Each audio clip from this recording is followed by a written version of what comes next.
Hello friends, welcome back to one and only હિત study. હિત સ્ટડીમાં તમારું સ્વાગત છે. આની પહેલાંના વિડીયોઝ તમે ન જોયા હોય તો એ વિડીયોને અવશ્ય જોઈ લેજો ભાઈ. શરૂઆત કરીએ આપણે 101માં પ્રશ્નથી. અજંતાની ગુફા કયા સમયમાં બનાવવામાં આવી હતી? તો ભાઈ અજંતાની ગુફાની વાત છે.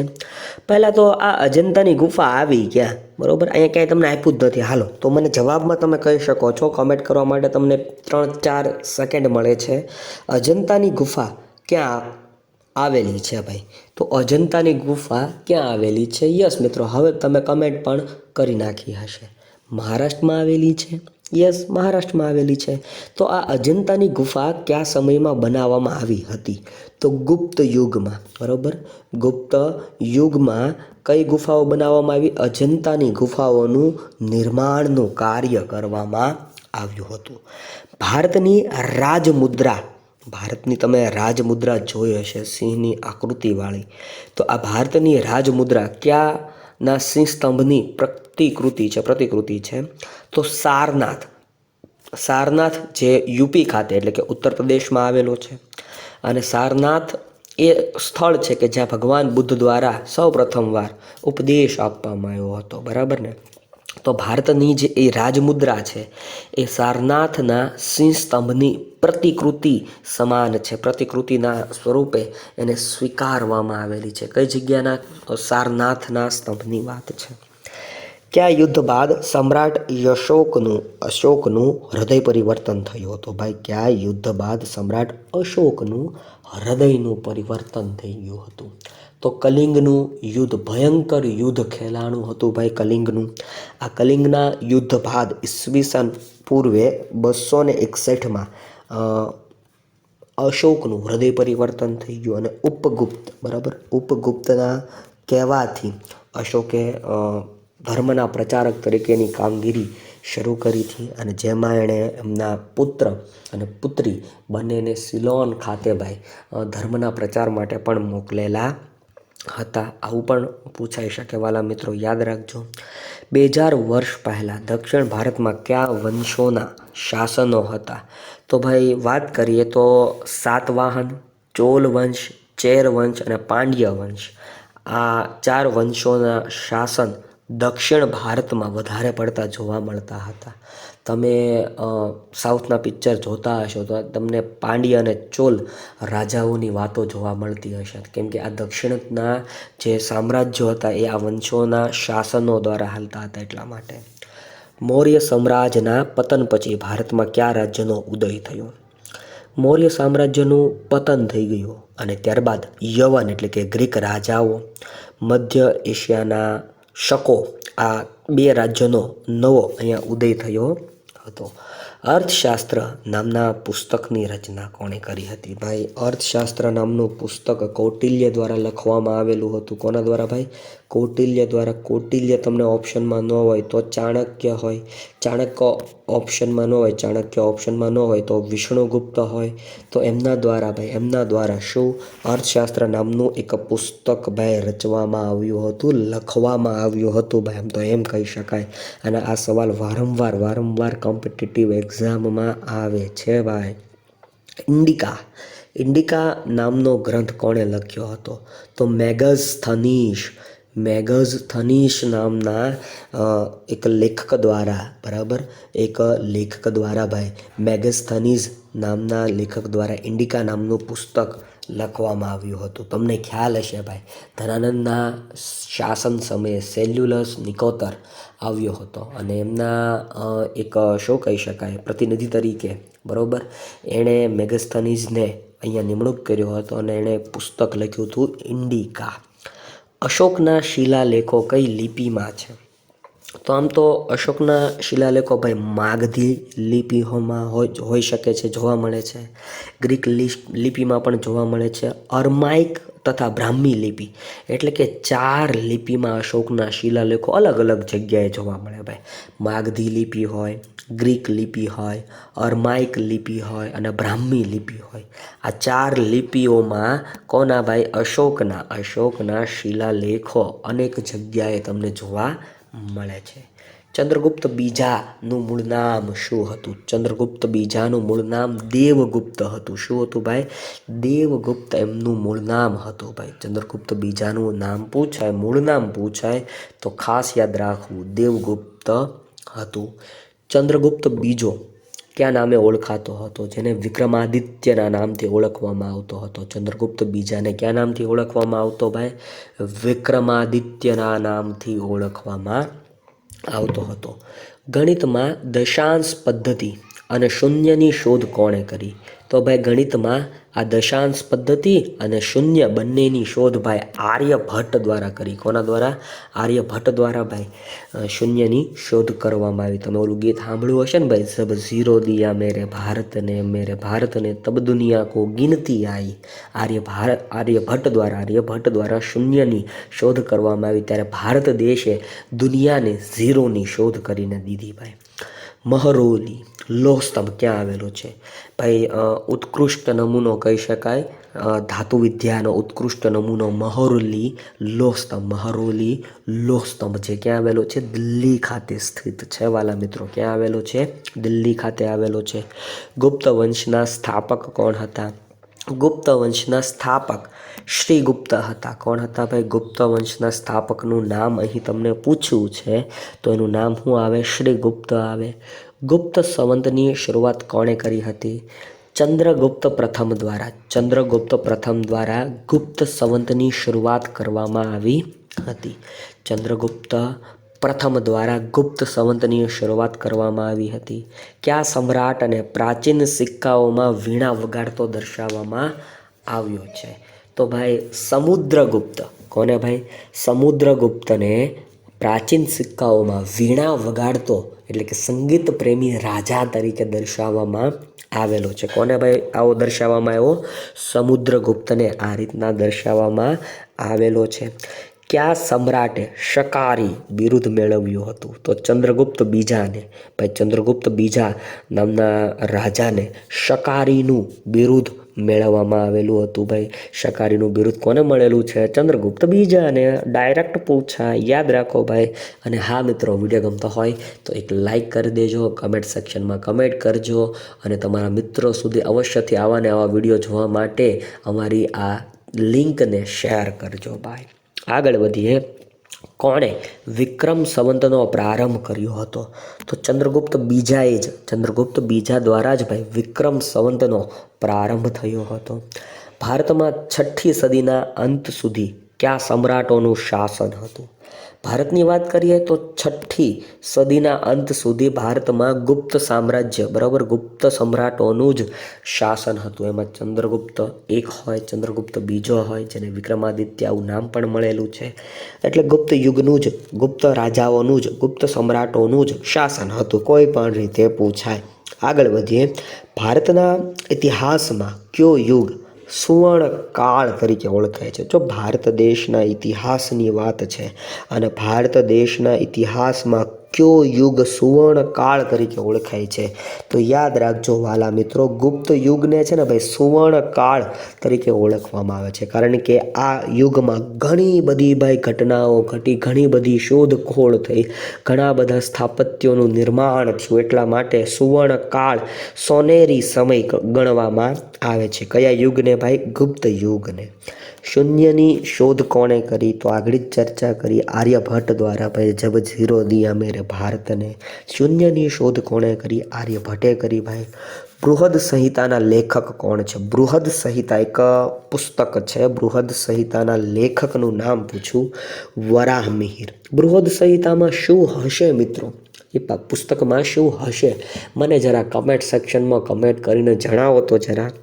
પ્રાચીન સમયમાં અયોધ્યા કયા નામે ઓળખાતું હતું? તો પ્રાચીન સમયમાં અયોધ્યા સાકેત કેવા નામથી ભાઈ? સાકેતના નામથી ઓળખાતું હતું. ગુપ્ત યુગનો લોહ સ્તંભ, જેને 1600 વર્ષ થવા છતાં પણ કાંટ લાગ્યો નથી, તે કયા સ્થળે આવેલો છે? તો આગળ જ ચર્ચા કરી લીધી, મહરૌલી ખાતે આવેલો છે. અને મહરૌલી ક્યાં આવેલું છે? દિલ્હી ખાતે આવેલું છે ભાઈ. સંસ્કૃત સાહિત્ય માટેનો સુવર્ણ યુગ કયો ગણવામાં આવે છે? સંસ્કૃત સાહિત્ય માટેનો સુવર્ણ યુગ મિત્રો કોને ગણવામાં આવે છે? ગુપ્ત યુગને ગણવામાં આવે છે. અને લાસ્ટ 125મો પ્રશ્ન, સમગ્ર ગુપ્ત સામ્રાજ્યના વિવિધ ભાગો પાડવામાં આવ્યા હતા. આ વિભાગ કયા નામે ઓળખાતા? જેને મિત્રો પ્રાંતના નામથી ઓળખવામાં આવતા. કયા નામથી? પ્રાંતના નામથી એને ઓળખવામાં આવતા હતા ભાઈ. તો કેસે હે આપ લોગ? સાથે શરૂઆત કરીએ આજના આપણા વન લાઇનર પ્રશ્નોની. 126મો પ્રશ્ન આપણે પહોંચી ચૂક્યા છીએ. આની પહેલાંના વિડીયોઝ તમે ન જોયા હોય તો નીચે ડિસ્ક્રિપ્શનમાં પણ લિંક આપેલી છે, અને ઉપર આઈ બટનમાં પણ તમને વિડીયોના સજેશન આવતા હશે. તો વિડીયોને કન્ટિન્યુ રાખતા આગળ વધીએ 126મા પ્રશ્નએ. કયા ચીની પ્રવાસીની નોંધપોથીમાં ચંદ્રગુપ્ત બીજાનો ઉલ્લેખ થયેલો છે? મિત્રો આપણા ભારત દેશની સંસ્કૃતિ એવી છે કે એની શોધખોળ કરવા માટે વિદેશથી ઘણા બધા પ્રવાસીઓ આવતા, અને એમાંનો સૌપ્રથમ ચીની પ્રવાસી કોઈ આવ્યો હોય તો એ ફાહિયાન છે. તો આ ફાહિયાનની જે ચીની પ્રવાસીની નોંધપોથી હતી એમાં ચંદ્રગુપ્ત બીજાના નામનો ઉલ્લેખ જોવા મળ્યો હતો ભાઈ. એટલે કે આપણી પાસે આધારભૂત પુરાવા છે. બરાબર, આગળ વધીએ. ગુપ્તકાળ દરમિયાન રાજ્યનું સૌથી નાનું વહીવટી એકમ કયું ગણાતું હતું? તો ભાઈ ગુપ્તકાળ દરમિયાન રાજ્યનું સૌથી નાનું વહીવટી એકમ કોઈ જો ગણાતું હોય તો એ ભાઈ ગ્રામ્ય છે. બરાબર, ગ્રામ એટલે કે આપણું ગામડું, આમ તો આમ કહી શકાય ને, આપણે દેશીમાં કહીએ તો ગામડું, ગ્રામ્ય. કેમ કે ગુપ્તકાળ દરમિયાન રાજ્યનું સૌથી નાનું વહીવટી એકમ આ ગ્રામ્ય હતું. ત્યારબાદ નગર સભ્યતા આવતી, અને પછી રાજા મહારાજો, આપણે કઈ રીતના લોકશાહી છે એ રીતના જ ભાઈ ગુપ્તકાળ દરમિયાન શાસન વ્યવસ્થા તમને જોવા મળતી હતી. અજંટા, ભલે અજંતા આપ્યું છે, કાંઈ વાંધો નહીં. અજંતાના ભવ્ય શિલ્પો કયા સમયગાળા દરમિયાન બનાવવામાં આવ્યા હતા? તો આની પહેલાં પણ ચર્ચા કરી કે ભાઈ અજંતાની ગુફાઓનું નિર્માણ કોના સમયમાં થયું? ગુપ્ત યુગના સમયમાં અજંતાની ગુફાઓનું નિર્માણ કરવામાં આવ્યું છે. શક ક્ષત્રપ વંશના રાજાનો અંત કયા રાજાએ આવ્યો? તો ભાઈ શક ક્ષત્રપ વંશના રાજાનો અંત ચંદ્રગુપ્ત બીજા દ્વારા લાવવામાં આવ્યો. એમની વચ્ચે યુદ્ધ થયું હતું, જેમાં શક ક્ષત્રપ વંશના રાજાનો અંત આવી ગયો અને ચંદ્રગુપ્ત બીજાનો વિજય થયો હતો. એટલા માટે તમે જાણતા હશો ને, વિક્રમાદિત્ય આવું એક ઉપનામ પણ મળેલું છે, શકારી આવું એક બિરુદ પણ મળેલું છે. કયા સમ્રાટને સંગીત પ્રેમી તરીકે ઓળખાવ્યો છે? કયા સમ્રાટ સંગીત પ્રેમી હતો ભાઈ? તો સંગીત પ્રેમી પહેલાં મેં ચર્ચા કરી લીધી ભાઈ કે સંગીત પ્રેમી રાજા પૂછાય તો સમુદ્રગુપ્ત યાદ રાખવાનો, કારણ કે એને એના સિક્કાઓમાં વીણા વગાડતો દર્શાવવામાં આવેલો છે. શું વગાડતો ભાઈ? વીણાને વગાડતો દર્શાવવામાં આવેલો છે. પ્રિયદર્શિકા અને રત્નાવલી નાટકોની રચના કોણે કરી હતી? પ્રિયદર્શિકા અને રત્નાવલી આ બે નાટકો છે ભાઈ, પહેલાં તો યાદ રાખો. પ્રિયદર્શિકા અને રત્નાવલી આ શું છે? તો બંને નાટકો છે. તો આ નાટકોની રચના કોણે કરી? તો સમ્રાટ હર્ષ દ્વારા ભાઈ. બરાબર, સમ્રાટ હર્ષ દ્વારા આ બંને નાટકોની રચના કરવામાં આવેલી છે. પ્રાચીન હિંદના ઇતિહાસના છેલ્લા હિન્દુ સમ્રાટ તરીકે કોણ ઓળખાય છે? ભાઈ એવું કહેવાય છે કે પ્રાચીન હિંદના ઇતિહાસના છેલ્લા હિન્દુ સમ્રાટ તરીકે હર્ષવર્ધન છે. કોણ છે ભાઈ? કયો રાજા છે? હર્ષવર્ધન છે ભાઈ. ત્યારબાદ હર્ષવર્ધનના સમયમાં કઈ વિદ્યાપીઠ દેશ વિદેશમાં પ્રખ્યાત હતા? પ્રખ્યાત હતી, આમ તો એમ કહી શકાય, પણ કાંઈ વાંધો નહીં. તો ભાઈ નાલંદા વિશ્વવિદ્યાલય, નાલંદા વિદ્યાપીઠ જે બિહારમાં આવેલી છે, એ સમ્રાટ હર્ષવર્ધનના સમયમાં ખૂબ જ ભાઈ ફેમસ, પ્રખ્યાત હતી ભાઈ. નાલંદા વિશ્વવિદ્યાપીઠ, નાલંદા વિદ્યાપીઠ જે ક્યાં આવેલી છે ભાઈ? બિહારવાળી નાલંદા વિદ્યાપીઠની ચર્ચા અહીં કરવામાં આવી રહી છે. ત્યારબાદ સંસ્કૃત ભાષાના કયા મહાકવિ હર્ષવર્ધનના દરબારને શોભાવતા હતા? તો ભાઈ બાણભટ્ટ એ સંસ્કૃત ભાષાના મહાકવિ હતા અને જેઓ હર્ષવર્ધનના દરબારમાં કવિ તરીકે, મહાકવિ તરીકે ભાઈ બિરાજમાન થયેલા હતા. કયા સમ્રાટે નાલંદા વિદ્યાપીઠના નિભાવ ખર્ચ માટે 100 એટલે કે 100 જેટલા ગામડાઓ દાન આપ્યા હતા? તો સમ્રાટ હર્ષવર્ધને નાલંદા વિદ્યાપીઠના નિભાવ ખર્ચ માટે ભાઈ, નાલંદા વિદ્યાપીઠના નિભાવ ખર્ચ માટે 100 જેટલા ગામડાઓ દાનમાં આપી દીધા. તમામે તમામ ગામડાઓનો જેટલો પણ કર ઉઘરાવવામાં આવતો એ આ નાલંદા વિદ્યાપીઠના ખાતામાં, મતલબ કે એમને સોંપી દેવામાં આવતો અને એમનું સંચાલન થાય, એટલે કે વિદ્યાપીઠ ચાલતી રહે એના માટે આ પ્રકારની વ્યવસ્થા હર્ષવર્ધને કરી હતી. અને એ વખતે ભાઈ ફીઝ ઉઘરાવવામાં ન આવતી ભાઈ. અત્યારે કેમ હું ફ્રીમાં યુટ્યુબમાં એજ્યુકેશન આપું છું, એની જેમ ફ્રીમાં અધ્યાપકો એજ્યુકેશન આપતા હતા ભાઈ. આગળ વધીએ. ભારતની કઈ પ્રાચીન વિદ્યાપીઠમાં પ્રવેશ ઈચ્છતા વિદ્યાર્થીઓએ પ્રવેશ પરીક્ષા આપવી પડતી હતી? જો એમનામ ન લેવામાં આવતા ભાઈ, એન્ટ્રન્સ એક્ઝામ લેવામાં આવતી ભાઈ. ભારતની પ્રાચીન વિદ્યાપીઠ, અને એમાંય નાલંદા વિદ્યાપીઠ, એનું નામ યાદ રાખજો. નાલંદા વિદ્યાપીઠમાં પ્રવેશ ઈચ્છતા વિદ્યાર્થીઓએ પ્રવેશ પરીક્ષા આપવી ફરજિયાત થતી. શું આપવી ફરજિયાત થતી ભાઈ? પ્રવેશ પરીક્ષા આપવી એમના માટે કમ્પલસરી, ઇટ ઇઝ કમ્પલસરી ભાઈ, કમ્પલસરી હતું. બરાબર, યાદ રાખજો ભાઈ. મહાકવિ બાણભટ્ટ બે પ્રખ્યાત કૃતિઓ જણાવો. તો હર્ષચરિત અને કાદંબરી પૂછાઈ ગયું છે ભાઈ, વારંવાર પૂછાય છે. નીચેનામાંથી કઈ કૃતિ બાણભટ્ટની છે? તો હર્ષચરિત અને કાદંબરી આ મહાકવિ, સંસ્કૃતના મહાન કવિ બાણભટ્ટની બે કૃતિઓ છે, યાદ રાખજો. સમ્રાટ હર્ષે ઉજવેલ પ્રયાગની 6ઠ્ઠી બૌદ્ધ ધર્મસભા પરિષદમાં કયા ચીની મુસાફરે હાજરી આપી હતી? તો યુએન સાંગ.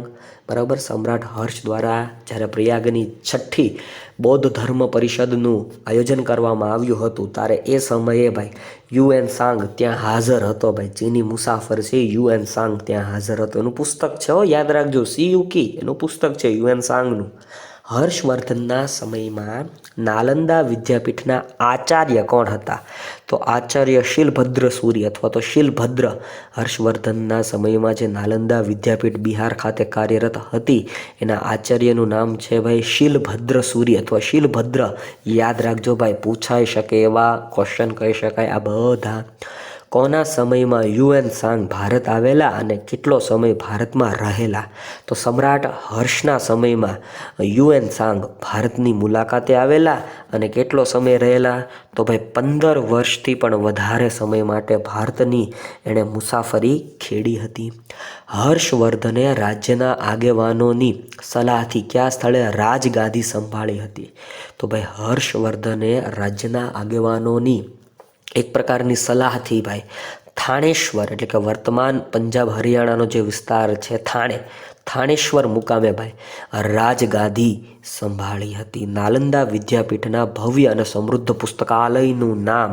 તો ભાઈ નાલંદાનું જે સમૃદ્ધ અને બહુ મોટું અને ભવ્યથી ભવ્ય પુસ્તકાલય હતું, જેનું નામ હતું ધર્મગંજ. બરાબર, અત્યારે એ હયાત નથી ભાઈ, પણ ત્યાં તમે જાઓ તો અવશેષો તમને જોવા મળે. રાજા હર્ષવર્ધને પુલકેશી બીજાએ કઈ નદીના કિનારે પરાજય આપ્યો? તો રાજા હર્ષવર્ધને ભાઈ પુલકેશી બીજાએ કઈ નદીના કિનારે ભાઈ? તો નર્મદા નદીના કિનારે પુલકેશી બીજાએ ભાઈ એને શું આપ્યો? પરાજય આપ્યો. યુએન સાંગની નોંધ પ્રમાણે હર્ષના રાજ્યોમાં કેટલા બૌદ્ધ મઠો હતા? તો 100 જેટલા બૌદ્ધ મઠો કાર્યરત હતા ભાઈ. હર્ષવર્ધનના સમયમાં 100 જેટલા બૌદ્ધ મઠો કાર્યરત હતા. પ્રાચીન ભારતમાં ગામના વડાને શું કહેવામાં આવતું હતું? તો પ્રાચીન સમયમાં ગામના જે વડા હોય, ગામડાના જે વડા હોય એને ગ્રામ ભોજકના નામથી ઓળખવામાં આવતું. શું કહેવામાં આવતું ભાઈ? ગ્રામ ભોજકના નામથી ઓળખવામાં આવતું હતું. ગ્રામ ભોજકનું પદ કેવા પ્રકારનું હતું? તો આ જે ગ્રામ ભોજકનું પદ છે ને એ વંશ પરંપરાગત હતું. કેવું હતું ભાઈ? વંશ પરંપરાગત આ પદ હતું.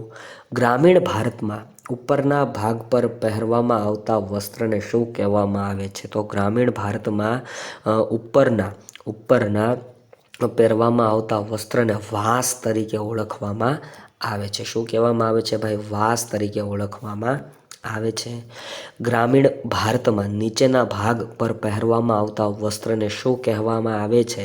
તો એને મિત્રો નીવી આવું કહેવામાં આવે. શું કહેવામાં આવે ભાઈ? નીવીના નામથી એને ઓળખવામાં આવે છે.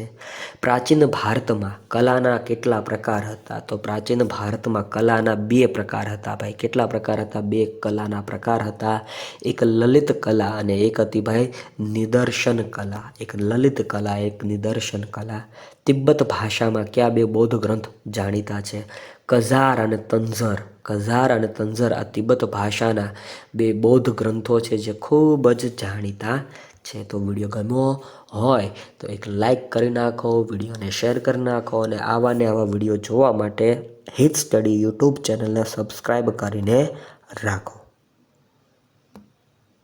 હલો ફ્રેન્ડ્સ, કેમ છો તમે બધા? આશા રાખું છું કે તમે બધા મજામાં હશો, આનંદમાં હશો. તો આની પહેલાંના વિડીયો તમે ન જોયા હોય તો એકવાર એ વિડીયોને અવશ્ય જોઈ લેજો. આઈ બટનમાં તમને જોવા મળશે અથવા તો નીચે ડિસ્ક્રિપ્શનમાં પણ તમને એ વિડીયો અવશ્યથી જોવા મળશે.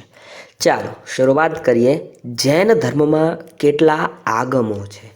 અલ્યા, જૈન ધર્મના આગમોની સંખ્યા પૂછી તો 12 આગમો છે. જૈન ધર્મમાં કેટલા આગમો આવેલા છે ભાઈ? 12 જેટલા આગમો આવેલા છે. જૈન ધર્મનું પ્રાચીન સાહિત્ય કેટલા અંગમાં વહેંચાયેલું છે? તો ભાઈ જૈન ધર્મનું જે પ્રાચીન સાહિત્ય છે ને એ 14 પર્વમાં અને 12 જેટલા આગમમાં વહેંચાયેલું છે ભાઈ. જો તમારી સમક્ષ છે કે જૈન ધર્મનું જે પ્રાચીન સાહિત્ય છે એ 14 પર્વમાં અને 12 જેટલા આગમમાં શું કહેલું છે ભાઈ? વહેંચાયેલું છે. પાણીનીનું કયો વ્યાકરણ ગ્રંથ પ્રસિદ્ધ છે? તો ભાઈ મહર્ષિ પાણીની, બરાબર. પાણીની દ્વારા ભાઈ અષ્ટાધ્યાયી આવો એક વ્યાકરણ ગ્રંથ લખવામાં આવ્યો હતો પાણીની દ્વારા. તો એમનો એ વ્યાકરણ ગ્રંથ પણ આજે ખૂબ જ પ્રસિદ્ધ થઈ ગયો છે ભાઈ, પાણીની દ્વારા, બરાબર. લખવામાં આવેલો પ્રાચીન વ્યાકરણ ગ્રંથ આવું પૂછાય તો અષ્ટાધ્યાયી આવું એનું નામ છે. પુલકેશી બીજાના સમયમાં કઈ કઈ ગુફાઓ નિર્માણ પામી હતી? તો ભાઈ રાજા પુલકેશી બીજાના સમયગાળાનો અહીંયા સવાલ પૂછ્યો છે. તો એના સમયગાળા દરમિયાન વાતાપી અને ધારાપુર, બરાબર.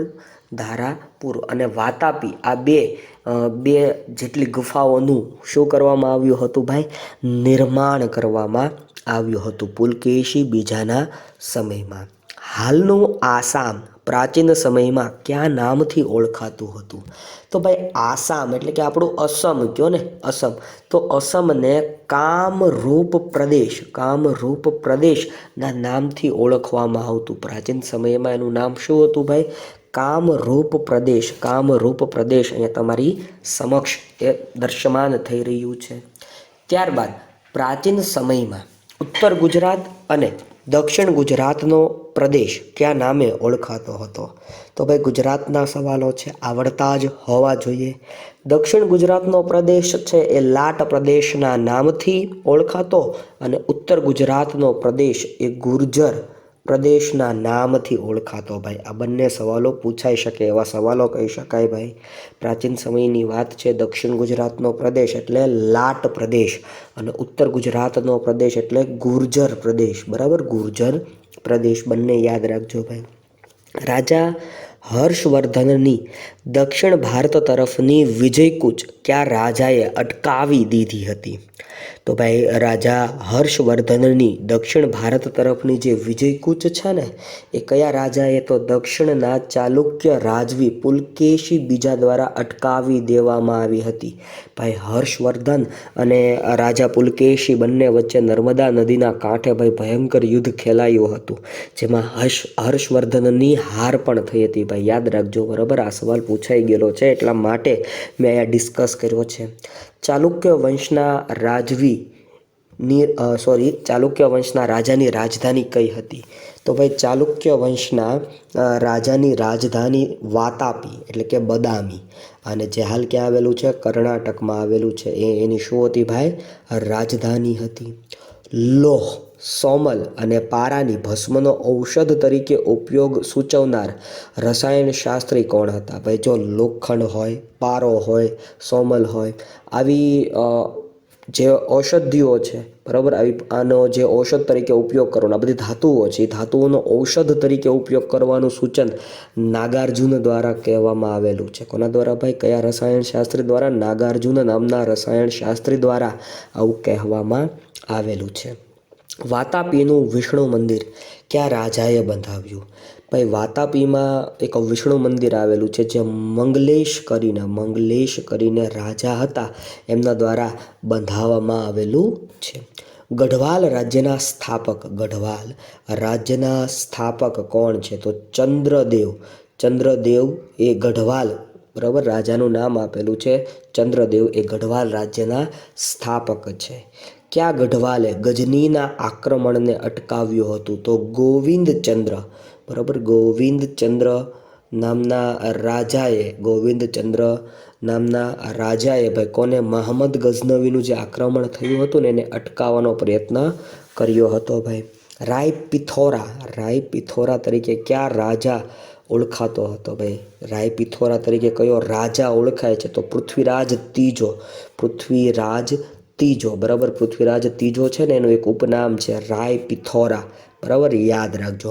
પૃથ્વીરાજ રાસો જેમાં પૃથ્વીરાજ ત્રીજાના જીવનની બનેલી ઘટનાઓનું વર્ણન કરવામાં આવેલું છે. તો આ પૃથ્વીરાજ રાસોના લેખકનું નામ જણાવો? તો કવિચંદર બરદાય, બરાબર, કવિચંદર બરદાય એ એમના લેખક છે. ભાઈ યાદ રાખજો વાલા મિત્રો. 7મી સદીમાં સમ્રાટ હર્ષનું અવસાન થતાં સામંતશાહી શક્તિઓ તરીકે કયા રાજવંશનો ઉદય થયો? આપણે વાત કરીએ મુજબ હર્ષનું અવસાન થયું અને ત્યારબાદ જે સામંતશાહી રાજાઓ હતા, બરાબર, સામંતશાહીવાળા જે રાજાઓ હતા એ સ્વતંત્ર થયા અને પોતાના રાજવંશો સ્થાપ્યા. તો એમાં જોઈએ આપણે ઉત્તર ભારતમાં ગુર્જર હતા, તેઓ સામંતશાહી છોડીને રાજવંશો તરીકે કામ કરવા લાગ્યા. પ્રતિહાર હતા, પાલ હતા, ચાલુક્ય હતા, પરમાર હતા, ચૌહાણ હતા. અને દક્ષિણ ભારતની વાત કરીએ તો દક્ષિણ ભારતમાં પલ્લવ રાજવંશ આવ્યું, રાષ્ટ્રકૂટ રાજવંશ આવ્યું, કલ્યાણીના ચાલુક્યો આવ્યા, ચેર વંશ આવ્યું, પાંડ્ય વંશ આવ્યું અને ચોલ વંશ આવ્યું, બરાબર. તો આ બધા સામંતશાહી તરીકે કાર્ય કરતા હતા. અને આગળ વાત કરીએ મુજબ રાજા હર્ષવર્ધન, કોનું ભાઈ? હર્ષવર્ધનનું અવસાન થતાં બધા પોતાના રાજવંશોના નામેથી ભાઈ કામ કરવા લાગ્યા હતા. પ્રાચીન સમયમાં દક્ષિણ ભારતના કયા વંશના રાજાએ જમીન માપણી અને સ્થાનિક સ્વરાજ્યનો આરંભ કર્યો હતો? તો ભાઈ એ રાજાનું નામ પૂછવું છે અહીંયા.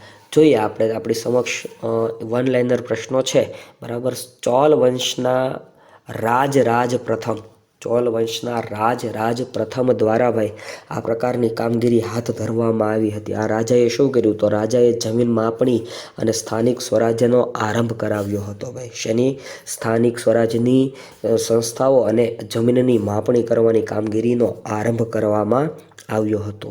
ચૌહાણ વંશનો કયો મહાન શાસક ભારતના ઇતિહાસમાં અદ્વિતીય સ્થાન ધરાવતો હતો અને તેની રાજધાની કઈ હતી? તો ભાઈ પૃથ્વીરાજ ચૌહાણ, બરાબર, જેના ઉપર અક્ષય કુમારે આખું ફિલ્મ બનાવી નાખ્યું ભાઈ પૃથ્વીરાજ ચૌહાણ.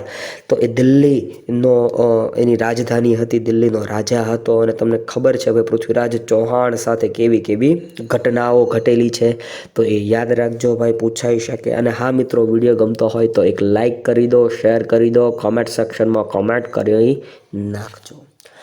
અણહિલવાડ પાટણમાં સોલંકી વંશના કયા પ્રતાપી રાજાઓ થઈ ગયા? તો ભાઈ અણહિલવાડ પાટણના રાજાઓના નામ પૂછ્યા છે. મૂળરાજ સોલંકી, કુમારપાળ સોલંકી અને સિદ્ધરાજ જયસિંહ. બરાબર, આટલા રાજાઓ પ્રતાપી રાજાઓમાં ગણતરી પામી રહ્યા છે. દક્ષિણ ભારતમાં પલ્લવ વંશના રાજાઓમાં કયા રાજાને શક્તિશાળી શાસક ગણવામાં આવતો હતો?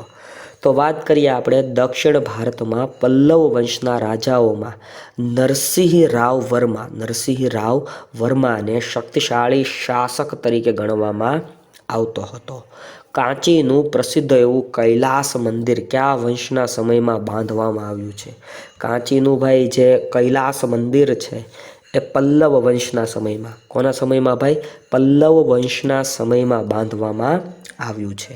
ધારાનગરી વિદ્યાપીઠ કયા રાજાએ સ્થાપી હતી? તો રાજા ભોજ, ભોપાલ, બરાબર, ભોપાલના જેઓ શાસક હતા, મધ્યપ્રદેશમાં આવેલું ભોપાલ, બરાબર. તો આ રાજા ભોજ દ્વારા ધારાનગરી વિદ્યાપીઠની સ્થાપના કરવામાં આવી હતી. દક્ષિણના કયા વંશમાં સ્ત્રીઓ શાસક કરતાઓ હતી? તો પાંડ્ય વંશમાં ભાઈ, પાંડ્ય વંશમાં. કયા વંશમાં ભાઈ? પાંડ્ય વંશમાં સ્ત્રી રાજ્યકર્તાઓ પણ કાર્યરત હતી. મલાવ તળાવ કોણે બંધાવ્યું ભાઈ? ન્યાય જોવો હોય તો મલાવ આવો, એવું મલાવ તળાવ કોણે બંધાવ્યું? તો મિનળ દેવીએ આ મલાવ તળાવ બંધાવવામાં આવેલું છે. પાટણની રાણકી વાવ કોણે બંધાવી? તો રાણી ઉદયમતીએ આ પાટણની વાવ બંધાવવામાં આવેલી છે ભાઈ. દક્ષિણ ભારતમાં ચોલ સામ્રાજ્યની રાજધાની ક્યાં હતી? તો તાંજોર, બરાબર, તાંજોર મુકામે ભાઈ, તાંજોર મુકામે દક્ષિણ ભારતમાં ચોલ સામ્રાજ્યની રાજધાની અસ્તિત્વ ધરાવતી હતી. વાલા મિત્રો, યાદ રાખજો, આવા સવાલો તમારી એક્ઝામમાં ડોકિયું કરી શકે છે ભાઈ. હલો ફ્રેન્ડ્સ, કેમ છો તમે બધા? આશા રાખું છું કે તમે બધા આનંદ મંગલમાં હશો. તો ચાલો ખોટો સમય બરબાદ ન કરતા શરૂઆત કરીએ આજના આપણા વન લાઇનર પ્રશ્નોથી. વાઘેલા વંશના અંતિમ શાસક કોણ હતા? તો ભાઈ વાઘેલા વંશના અંતિમ શાસક કોણ હતા? કર્ણદેવ વાઘેલા. કોણ હતા ભાઈ? કર્ણદેવ વાઘેલા છે ને, એ વાઘેલા વંશના અંતિમ શાસક માનવામાં આવે છે. કારણ કે વાઘેલા વંશનો જે નાશ થયો એમાં ઘણા બધા કારણો જવાબદાર છે, પણ એના અંતિમ શાસક તરીકે કર્ણદેવ વાઘેલા છે. યાદ રાખવા જેવો પ્રશ્ન કહી શકાય આ. વસ્તુપાળ અને તેજપાળ કોના મંત્રી હતા? તો ભાઈ આ વસ્તુપાળ અને તેજપાળ એ ધોળકાના રાણા વીર ધવલના મંત્રી હતા. કોના મંત્રી હતા ભાઈ? ધોળકાના રાણા વીર ધવલના શું હતા? તેઓ મંત્રી હતા ભાઈ. ધોળકાના રાણા વીર ધવલના તેઓ મંત્રી હતા. વસ્તુપાલ અને તેજપાલની વાત છે. આબુ પર્વત પર આવેલા દેલવાડાના ડેરા કોણે બંધાવ્યા છે? તો ભાઈ આબુ પર્વત ઉપર આવેલા જે દેલવાડાના ડેરા છે એ વસ્તુપાલ અને તેજપાલે બનાવેલા છે. તો ભાઈ આબુ પર્વત આમ ક્યાં આવે? આબુ પર્વત કયા રાજ્યમાં આવે? તો જો ભાઈ આબુ પર્વત છે ને, તમે ભલે આબુ જાઓ છો, માઉન્ટ આબુ ફરવા જઈએ છીએ આવું કહેતા હશો, પણ હકીકતે આબુ છે ને, આબુ ભાઈ એ રાજસ્થાનમાં આવે. ક્યાં આવે ભાઈ? રાજસ્થાનમાં આવે છે. ઓકે, આગળ વધીએ ભાઈ. બલ્લાલ સેન કોના પુત્ર હતા? તો વિજય સેનના પુત્ર હતા. બલ્લાલ સેન, બરોબર, કોના પુત્ર હતા? તો વિજય સેનના તેઓ પુત્ર હતા ભાઈ. ગોપાલ કયા વંશનો સ્થાપક હતો? ભાઈ ગોપાલ, જો નામ ઉપરથી ખબર પડે, ગોપાલ, તો પાલ વંશના તેઓ સ્થાપક હતા. કયા વંશના સ્થાપક હતા ભાઈ? પાલ વંશના તેઓ શું હતા? સ્થાપક હતા ભાઈ. ગોપાલ પાલ વંશના સ્થાપક હતા. ચાલુક્ય વંશના કયા રાજાએ રાષ્ટ્રકૂટો પાસેથી સત્તા આંચકી લીધી હતી?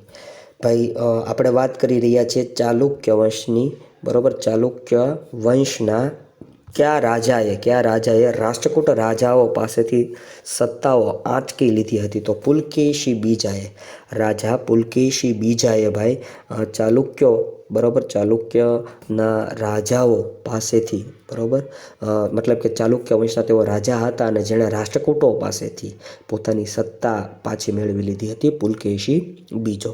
દક્ષિણ ભારતના કયા વંશના શાસકો પાસે શક્તિશાળી નૌકાદળ હતું? મોસ્ટ આઈએમપી સવાલ કહી શકાય ભાઈ. શક્તિશાળી નૌકાદળ દક્ષિણ ભારતમાં ચોલ વંશ પાસે હતું ભાઈ. કોની પાસે હતું?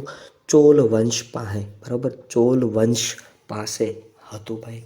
પુલકેશી બીજાએ કયું બિરુદ પ્રાપ્ત કર્યું હતું?